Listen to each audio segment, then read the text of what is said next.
Welcome. Today we are going to be talking about how to decorate a cake. And we have James Gibson here, our pastry chef, and he is going to go over all the different nuances and intricate little things that you can do to decorate your own cake at home. Now the first thing I want to point out is, it's pretty hard, James. What are you doing? Yeah. Well, I usually like to start out with a frozen cake.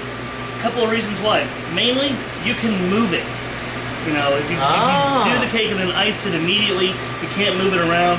I like being able to do that because at home, not everyone has one of these cool little turntables we have here.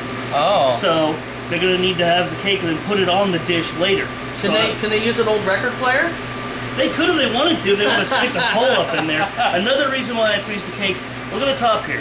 See how flat it is? Yeah. We freeze it, we put it in the freezer, the weight of the cake makes the bottom part sitting flat. Then you take it out, flip it upside down, you've got this nice flat surface here to work with. Awesome, okay. Well, show us how to frost this bad boy. Okay, I've got myself a little elbow spatula here, but you guys at home, you can use anything pretty much with a flat edge, a really wide steak knife if you don't have one of these tools. You just want something with a good flat edge that's a little longer than your cake, so you can have something to smooth your edges and out those things are moderately cheap. They're like $8, aren't they? Yeah, you can get it. They're starting to get in at Serwatov and a lot of the restaurant stores that people go to, so they're pretty cheap to pick up. Okay. So I've got my chocolate mousse here. This is good for any icing. You know, you can use if people are using icing out of a can or whatever, or making their own cream cheese icing or whatnot. And this is one more reason why I like to freeze the cake, because if you want a different filling on the inside and icing on the outside, you want that icing to be frozen so it doesn't mix with the icing you're putting in on the cake and leave streaks. Huh.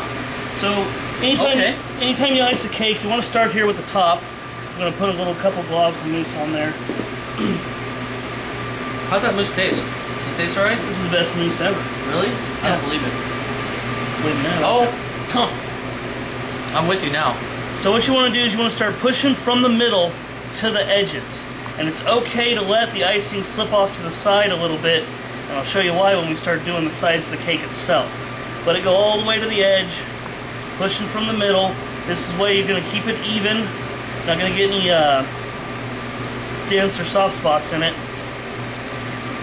And it's alright to leave it a little beat up that once you get it to the edge, because we're going to go back through and build up those nice corner spots here in a minute. So we've got our top here, pretty level. So, alright. Now we're going to start working on the sides here since we've got our top all nice and done. And what you do is, a lot of people want to get too much mousse on their spat. You don't want a crazy amount. You can always go back and get more later. That's one of my biggest downfalls, is too much mousse on my spat. Exactly. So we're going to start doing the edge here. And you want to look at the side here as you're going down. Make sure you're getting all the way to the bottom, all the way to the top. If you miss a little bit on the top, you can always go back on the top like this and kind of smear some around.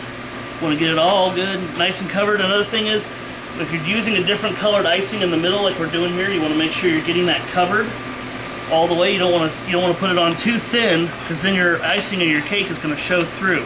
And that's another great thing about freezing the cake, is that the icing, if it's a different color like a raspberry icing, you're putting white on the top. If it's frozen, it's going to tend not to bleed into the icing and make it pink, which is okay if you're, you know, if pink's the new color. I think green's the new color right now, though, isn't it?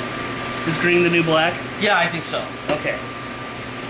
You also want to make sure your tool is staying somewhat clean as you're doing this, because if your tool is getting completely covered in mousse on both the front and the back, you're going to start spreading mousse in all sorts of weird directions, and we don't like weird directions. You see that James right now he's just trying to cover it. He's trying to get the covering, nice smooth cover, nice even consistency. Then he's going to come back through and he's going to touch it up, square it off, make it look beautiful. I hope. Oh yeah. Because it looks like Mount Everest right now. Well, I'm not done yet. So yeah, now that we've got it completely covered here, we're going to go back through. I'm going to take the scraper, I'm going to slide around. See, I've got some mousse built up on my edge here, down here where it's hitting on the gold board. That's one of the problems that I have, is that I put too much mousse down there on the bottom. So just taking my edge a little bit, and kind of just zipping it around, trying to pick up a little of that mousse. Then we'll take our edge here, smooth it out.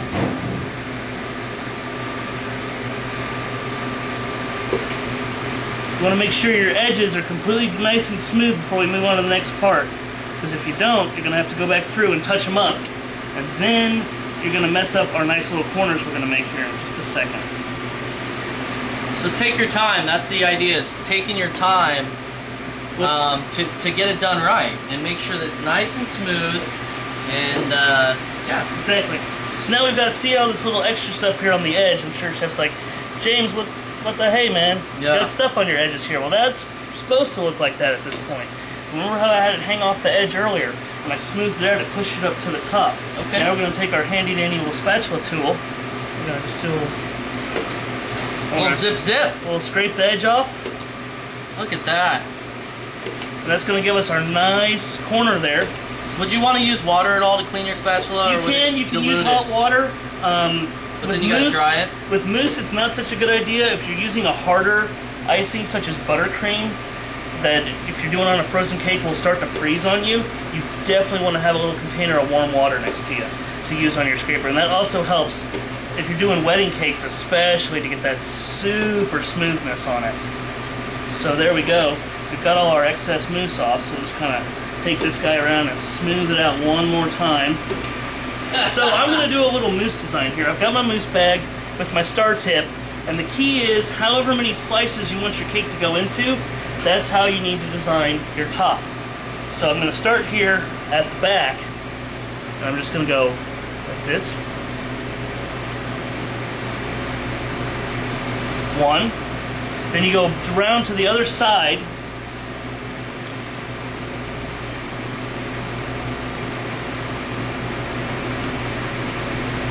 Two. Then we're going to do one more time. We're going to go this way, kind of making a face of a clock here, because I'm going to want this to go into 8 pieces. So I want 8 different little mousse tops. Watch how he moves the bag. Very nice and easy. Nice squeeze on it.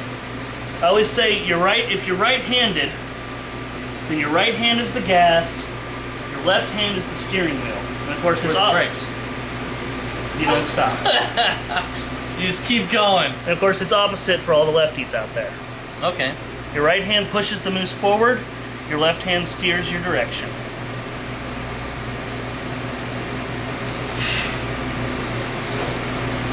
Freaking sweet, man. There we go. That is awesome. And then once you do that, you know, you can throw on chocolate chips, you can do sprinkles, anything you want. Just go crazy with it. Thank you guys.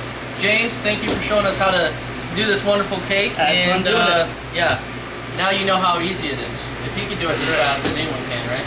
That's right. Thanks, James.